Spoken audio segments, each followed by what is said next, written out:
നമസ്കാരം. ഞാൻ doctor Jeevan Joseph, Jeevan's diabetes and endocrine centre, Vimala hospital, Ettumanoor, കോട്ടയത്തെ ഡയറക്ടറും കൺസൾട്ടന്റ് എൻഡോക്രിനോളജിസ്റ്റുമാണ്.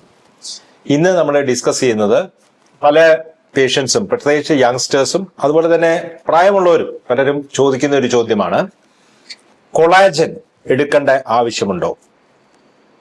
നമ്മുടെ ഈ ചർമ്മത്തിലെ ചുളിവുകൾ മാറാൻ വേണ്ടിയും അതുപോലെ തന്നെ നെയിൽസിന്റെ ഹെൽത്തിന് വേണ്ടി, നെയിൽസ് ഒക്കെ ബ്രിട്ടിലാവുമ്പോൾ, അതുപോലെ ബോൺസ്, ജോയിന്റ്സ്, ലിഗമെന്റ്സിനൊക്കെയുള്ള വേദനകള്, ഇതൊക്കെ വരുമ്പോൾ പലപ്പോഴും ഈ കൊളാജൻ ഒരു ട്രീറ്റ്മെന്റ് ആയിട്ട് മാർക്കറ്റ് ചെയ്യപ്പെടുന്നുണ്ട്. അതൊരു വലിയ ഇൻഡസ്ട്രിയാണ്. ഒത്തിരി കൊളാജൻ സപ്ലിമെന്റ്സ് പുഷ് ചെയ്യുന്നുണ്ട് നമ്മുടെ സോഷ്യൽ മീഡിയയിലൂടെയും അതുപോലെ തന്നെയുള്ള മാർക്കറ്റിങ്ങിലൂടെയും. അപ്പൊ അതിന്റെ പുറകിലുള്ള കഥ അല്ലെങ്കിൽ ആ മാർക്കറ്റിംഗ് രീതി ഇങ്ങനെയാണ്. കൊളാജൻ നമ്മൾക്ക് വളരെ ആവശ്യമുള്ള ഒരു പ്രോട്ടീനാണ്, ഒരു എസൻഷ്യൽ പ്രോട്ടീനായിട്ട് കണക്കാക്കാവുന്നതാണ്. ഈ കൊളാജൻ നമ്മൾ പ്രായം ചെല്ലുന്നതനുസരിച്ച് നമ്മുടെ ചർമ്മങ്ങൾക്ക് ചുളിവുകൾ വീഴുകയും അതുപോലെ തന്നെ ഈ ബോൺസും ജോയിന്റ്സിന്റെയൊക്കെ ലിഗമെന്റ്സിന്റെയൊക്കെ ഹെൽത്തിന് കൊളാജൻ ആവശ്യമുണ്ട്. അത് ഈ പ്രായം ചെല്ലുന്നതനുസരിച്ച് നമ്മുടെ കൊളാജൻ നമ്മുടെ ശരീരത്തിൽ അത് ഉണ്ടാക്കാനായിട്ടുള്ള കഴിവ് കുറഞ്ഞു പോകുന്നത് കൊണ്ട് പുറത്തിൽ നിന്ന് കൊളാജൻ എടുക്കുന്നത് നല്ലതാണ്. ഇങ്ങനെയാണ് ഇത് മാർക്കറ്റ് ചെയ്യപ്പെടുന്നത്. അപ്പൊ ഈ കഥ നമ്മൾ കേൾക്കുമ്പോൾ നമുക്കിതൊരു വിശ്വസനീയമായ ഒരു രീതി നമുക്ക് തോന്നാം. അപ്പൊ ഇതിന്റെ പുറകിലുള്ള സയൻസ് എന്താണെന്ന് നമുക്ക് ആദ്യം ഒന്ന് മനസ്സിലാക്കാം. കൊളാജൻ നമ്മൾ കഴിക്കുകയാണെങ്കിൽ, അത് പൗഡർ രൂപത്തിലായാലും അല്ലെങ്കിൽ ലിക്വിഡ് ആയാലും ടാബ്ലറ്റ് ആയാലും, നിങ്ങളൊരു കാര്യം മനസ്സിലാക്കുക: കൊളാജൻ നേരിട്ട് നമ്മുടെ ശരീരം അബ്സോർബ് ചെയ്യാനായിട്ടുള്ള കഴിവ് ശരീരത്തിനില്ല. ഏത് പ്രോട്ടീൻ നമ്മൾ കഴിച്ചാലും അത് അതിന്റെ കോൺസ്റ്റിറ്റ്യുവന്റ് അമിനോ ആസിഡ്സ് ആയി ശരീരം ബ്രേക്ക് ഡൗൺ ചെയ്യും. ഇത് തന്നെയാണ് കൊളാജൻ എടുക്കുമ്പോഴും ഉണ്ടാവുന്നത്. അത് ഗ്ലൈസിൻ, പ്രോലീൻ ആൻഡ് ഹൈഡ്രോക്സി പ്രോലീൻ എന്ന് പറയുന്ന 3 അമിനോ ആസിഡ്സ് ആയിട്ട് ഇത് ബ്രേക്ക് ഡൗൺ ചെയ്യുക. ബ്രേക്ക് ഡൗൺ ചെയ്തിട്ട് ഈ അമിനോ ആസിഡ്സിനെയാണ് ശരീരം അബ്സോർബ് ചെയ്യുന്നത്. അപ്പോൾ നമ്മൾക്ക് ചിലപ്പോൾ ഈ ചർമ്മത്തിൽ ചുളിവുകൾ വന്നിരിക്കുന്നത് ഒരു വലിയ പ്രശ്നമായിട്ട് തോന്നിയാലും ശരീരത്തിൽ ചിലപ്പോൾ അതൊരു പ്രോബ്ലം ആവണമെന്നില്ല.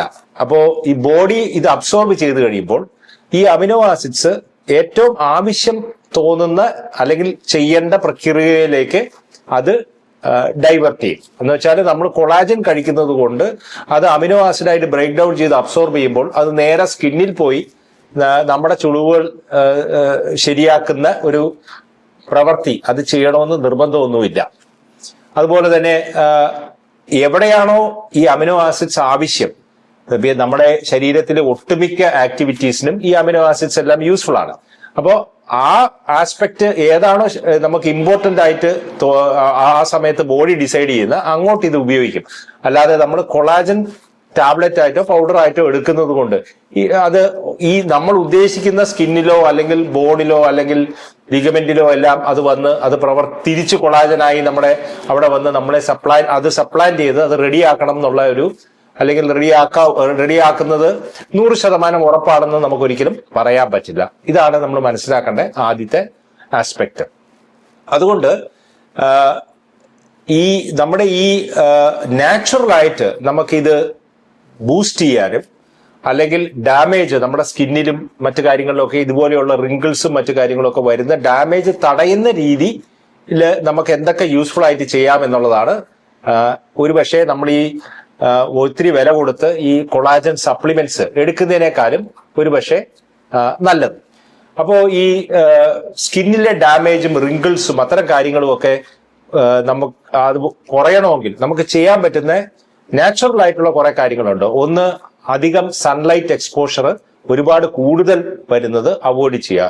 കുറച്ച് നമുക്ക് എല്ലാവർക്കും നല്ലതാണ്, വൈറ്റമിൻ ഡിയും മറ്റു കാര്യങ്ങളും ഒക്കെ ഉണ്ടാവാൻ വേണ്ടി. പക്ഷെ ഒരുപാട് UV ലൈറ്റ് എക്സ്പോഷർ ആ ഫോട്ടോ ഡാമേജ് നമ്മുടെ സ്കിൻസിൽ റിങ്കിളിംഗ് കൂടുതൽ ഉണ്ടാക്കാൻ സാധ്യതയുണ്ട്. പിന്നെ 2, സ്മോക്കിംഗ് ഉണ്ടെങ്കിൽ തീർച്ചയായിട്ടും അതും സ്കിന്നിലെ ആ ഒരു ഹെൽത്ത് പ്രതികൂലമായി അതിനെ ബാധിക്കും. 3, നമ്മൾ റിഫൈൻഡ് ഷുഗേഴ്സ് ഒത്തിരി കൂടുതൽ എടുക്കുന്നുണ്ടെങ്കിൽ, അല്ലെങ്കിൽ റിഫൈൻഡ് ഷുഗേഴ്സ് കൂടുതൽ എടുത്ത് നമ്മുടെ ഗ്ലൂക്കോസിന്റെ അളവ് നമ്മുടെ രക്തത്തിലെ പഞ്ചസാരയുടെ അളവ് ഹൈ ആവുന്ന സാഹചര്യമുണ്ട്, ഗ്ലൂക്കോസ് സ്പൈക്സ് ഉണ്ടാവുന്നുണ്ടെങ്കിൽ അത് ശരിക്കും ഈ കൊളാജനും അതുപോലെയുള്ള ലിഗമെന്റ്സിന്റെ അകത്തുള്ള കൊളാജൻ പോലത്തെയുള്ള പ്രോട്ടീൻസിനെ അത് ഡാമേജ് ചെയ്യും. അതിനെ ഗ്ലൈക്കേഷൻ എന്നുള്ളൊരു പേരിലാണ് നമ്മൾ അറിയപ്പെടുന്നത് ആ ഡാമേജ്. അതുകൊണ്ടാണ് ഗ്ലൈക്കേഷൻ എൻ പ്രോഡക്ട്സ് ഉണ്ടാവുകയും ഈ സ്കിന്നിലെ ഡാമേജ് കൂടുതൽ വരുന്ന സാഹചര്യമൊക്കെ ഉണ്ടാവും. അപ്പൊ അതുകൊണ്ട് പ്രമേഹ രോഗമുള്ളവര് തീർച്ചയായിട്ടും അത് നല്ല രീതിയിൽ നിയന്ത്രിക്കണം. അല്ലാത്തവരും അധികം, പ്രത്യേകിച്ച് നമ്മൾ ഒരു മിഡിൽ ഏജ് അല്ലെങ്കിൽ ഓൾഡർ ഏജ് ഗ്രൂപ്പിലേക്ക് മാറുമ്പോൾ ഒരുപാട് ഷുഗർ സ്പൈക്ക് ഉണ്ടാക്കുന്ന രീതിയിലുള്ള റിഫൈൻഡ് കാർബോഹൈഡ്രേറ്റ്സ്, അതുപോലെ തന്നെ ഉള്ള ബേക്കറി ഐറ്റംസ്, പേസ്ട്രീസ്, അത്തരം കാര്യങ്ങൾ, ഐസ്ക്രീംസ്, കേക്ക്സ്, ഇങ്ങനത്തെ കാര്യങ്ങൾ നമ്മൾ അവോയ്ഡ് ചെയ്യാനായിട്ട് മാക്സിമം ശ്രമിക്കുക. കാരണം ഈ ഓരോ പ്രാവശ്യം ഈ ഗ്ലൂക്കോസ് സ്പൈക്ക് ഉണ്ടാകുമ്പോൾ അത് ഈ ഗ്ലൈക്കേഷനിലൂടെ നമ്മുടെ കൊളാജൻ പോലത്തെയുള്ള പ്രോട്ടീൻസിനെ ഡാമേജ് ചെയ്യും. ഈ കൊളാജന്റെ ബേസിക് വർക്ക് എന്ന് പറഞ്ഞാൽ അത് നമ്മുടെ ശരീരത്തിലെ ഈ സ്കിന്നിലെയും ബോൺസിലും ലിഗമെന്റ്സിലെയൊക്കെ അവിടുത്തെ ഈ കോശങ്ങളെയൊക്കെ ഹോൾഡ് ചെയ്യുന്ന ഒരു ഗ്ലൂ എന്നുള്ള രീതിയിൽ മനസ്സിലാക്കാം. അപ്പൊ അത് ഓൾഡർ ഏജ് ഗ്രൂപ്പിൽ അത് ആവശ്യത്തിന് ഉണ്ടാക്കാത്തത് കൊണ്ടും അല്ലെങ്കിൽ അതിന്റെ ആ ഒരു ഇലാസ്റ്റിസിറ്റി പോകുന്നത് കൊണ്ടുമാണ് പലപ്പോഴും ഈ റിംഗ്ലിങ്ങും ഡാമേജും അതുപോലെ തന്നെ ജോയിന്റ് പെയിൻസും മറ്റു കാര്യങ്ങളും എല്ലാം ഉണ്ടാവുന്നത്. അപ്പോൾ സ്മോക്കിംഗ് അവോയ്ഡ് ചെയ്യുക, അധികം UV light exposure maximum avoid ചെയ്യുക, അല്ലെങ്കിൽ പോകുന്ന സിറ്റുവേഷൻ ഉണ്ടെങ്കിൽ സൺസ്ക്രീൻ അപ്ലൈ ചെയ്യാനായിട്ട് ശ്രമിക്കുക. റിഫൈൻഡ് ഷുഗേഴ്സും ഗ്ലൂക്കോസ് സ്പൈക്സ് ഉണ്ടാക്കുന്നത് അവോയ്ഡ് ചെയ്യുക. പിന്നെ നാലാമത് എക്സസൈസസ് വളരെ ഇമ്പോർട്ടന്റ് ആണ്. ഇപ്പൊ ഞാൻ പറഞ്ഞല്ലോ, നമ്മൾ അമിനോ ആസിഡ് ആയിട്ട് അത് അബ്സോർബ് ചെയ്യുമ്പോൾ ശരിക്കും എവിടെയാണോ യൂസ് അങ്ങോട്ടാണ് അത് പോകുന്നത്. അപ്പൊ നമ്മുടെ മസിൽസിലും ലിഗമെന്റ്സിലും ടെൻഡൻസിലും ഒക്കെ ഇത് വരണമെന്നുണ്ടെങ്കിൽ, ഈ അമിനോ ആസിഡ്സ് അങ്ങോട്ട് ബോഡി കൊണ്ടുപോകണമെന്നുണ്ടെങ്കിൽ അതിനെ നമ്മൾ യൂസ് ചെയ്യുന്ന സാഹചര്യം ഉണ്ടെങ്കിൽ മാത്രമേ അത് കൊണ്ടുപോകുള്ളൂ. ഇപ്പൊ നമ്മൾ മസിൽസിൽ എക്സസൈസ് ചെയ്ത് അവിടെ ചെറിയ മൈക്രോ ടയേഴ്സും മറ്റു കാര്യങ്ങളൊക്കെ ഉണ്ടാകുന്നുണ്ടെങ്കിൽ അതിന്റെ റിപ്പയറിന് വേണ്ടി ഡെഫിനറ്റ് ആയിട്ട് ബോഡി അങ്ങോട്ട് ഈ അമിനോ ആസിഡ്സിനെ റീഡയറക്ട് ചെയ്യും. അപ്പൊ നമ്മള് ഇതെല്ലാം ഈ പൗഡേഴ്സും അതും ഇതും ഒക്കെ സപ്ലിമെന്റ്സും എല്ലാം എടുക്കുന്നുണ്ട്. പക്ഷെ നമ്മൾ ആക്ച്വലി എക്സസൈസോ മറ്റു കാര്യങ്ങളോ ഒന്നും ചെയ്യുന്നില്ലെങ്കിൽ നമ്മൾ ഉദ്ദേശിക്കുന്നിടത്തൊന്നും ആയിരിക്കില്ല ഈ അമിനോ ആസിഡ്സ് അബ്സോർബ് ചെയ്ത് പോകുന്നത്. അപ്പൊ റെഗുലർ എക്സസൈസസ് ഇമ്പോർട്ടന്റ് ആണ്.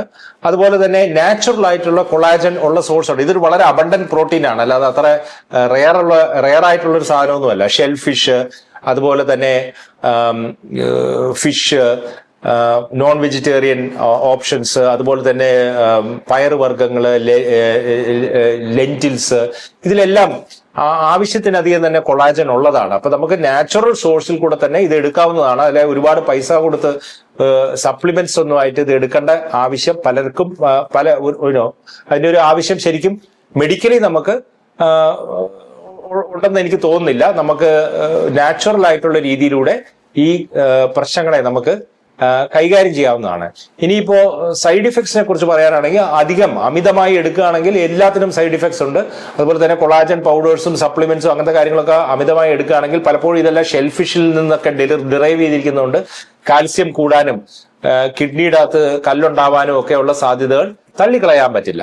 പക്ഷെ പൊതുവെ ഒരു സേഫ് പ്രൊഡക്റ്റ് ആണെങ്കിൽ പോലും ഞാൻ പറഞ്ഞതുപോലെ റോബസ്റ്റ് സ്റ്റഡീസ് ഒന്നും ഇതിനെക്കുറിച്ച് നടന്നിട്ടില്ല. 100% ഇത് എടുക്കുന്നത് കൊണ്ട് നമുക്ക് ഇങ്ങനെ ഒരു ബെനിഫിറ്റ് ഉണ്ടെന്നുള്ളതും പ്രൂവ് ചെയ്തിട്ടില്ല. ഇനിയിപ്പോ ചെറിയ സ്റ്റഡീസിൽ അത് പ്രൂവ് ചെയ്തിട്ടുണ്ടെങ്കിൽ പോലും ആ സ്റ്റഡീസിൽ ഈ കൊളാജൻ മാത്രമല്ല, അതിന്റെ കൂടെ ക്യൂട്ടനും അതുപോലെയുള്ള വേറെ മൾട്ടി വൈറ്റമിൻസും മെഗ്നീഷ്യവും കാൽഷ്യവും അതും ഇതുമൊക്കെ അടങ്ങിയുള്ളൊരു രീതിയിലുള്ള ചെറിയ സ്മോൾ സ്കെയിൽ പഠനങ്ങളെ മാത്രമേ ഇതിനകത്ത് നടന്നിട്ടുള്ളൂ. അപ്പൊ ഈ ഒരു ഒറ്റ കാര്യം കൊണ്ട് മാത്രമാണ് ആ ഒരു എഫക്ട് ഉണ്ടാവുന്നത് എന്നുള്ളത് നമുക്ക് പറയാൻ പറ്റില്ല. അപ്പൊ പറഞ്ഞു വന്നതിന്റെ പൊരുൾ ഇത്രയേ ഉള്ളൂ. കൊളാജൻ നമ്മൾ എടുക്കുന്നത് കൊണ്ട് അത് ഡയറക്റ്റ് ആയിട്ട് നമ്മുടെ ശരീരം അബ്സോർബ് ചെയ്യുന്ന സാഹചര്യമല്ല എന്നുള്ളത് മനസ്സിലാക്കുക. ഇതിനുള്ള സയന്റിഫിക് സ്റ്റഡീസ് ലോ ക്വാളിറ്റിയിലുള്ളതാണെന്നും 100% ഇതിൻ്റെ അകത്ത് അങ്ങനെ ഒരു ബെനിഫിറ്റ് ഉണ്ടെന്നുള്ളതും പ്രൂവ് ചെയ്തിട്ടുള്ള ഒരു സാഹചര്യമല്ല. അതുകൊണ്ട് നാച്ചുറൽ ആയിട്ട് നമ്മുടെ സ്കിന്നിനെയും ബോൺസിനെയും ലിഗമെന്റ്സിനെയും ഒക്കെ പ്രൊട്ടക്ട് ചെയ്യുന്ന ഞാൻ നേരത്തെ പറഞ്ഞ ആക്ടിവിറ്റീസും കാര്യങ്ങളും ഒക്കെ കൺസിഡർ ചെയ്യും. അതുപോലെ തന്നെ നാച്ചുറൽ ആയിട്ടുള്ള രീതിയിൽ കൊളാജൻ സപ്ലിമെന്റ് ചെയ്യുകയും ചെയ്യുന്നതായിരിക്കും ഉചിതം. നന്ദി, നമസ്കാരം.